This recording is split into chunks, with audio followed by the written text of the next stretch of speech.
মমিতা দেবনাথ, মাননীয় মুখ্যমন্ত্রী, আপনি কত সহজে বলে দিলেন, তাই না? একটা মেয়ের জীবন যদি 10 লক্ষ টাকা হয়, তাহলে আমরা এই স্বাধীন বাংলায়, স্বাধীন ভারতে আপনারা কি আদৌ স্বাধীন আছি? আপনি যে একটা মেয়ের কষ্ট আপনি ভালো করে জানেন।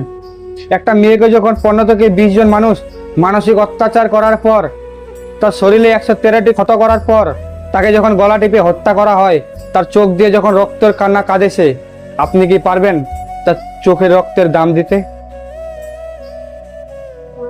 আপনি কত সহজে বলে দিলেন তার ফ্যামিলিকে 10 লক্ষ টাকা দিবেন। আমরা আপনার কাছ থেকে এটা আশা করিনি। স্টুডেন্ট পাওয়ার কি আপনি সেটা জানেননি। স্টুডেন্ট পাওয়ার কি সেটা আপনি বুঝেন নাই। আপনি যখন বুঝবেন একটা স্টুডেন্ট কি করতে পারে, তখন আপনি বুঝবেন যে আমার এটা কথা বলা ভুল হয়েছে।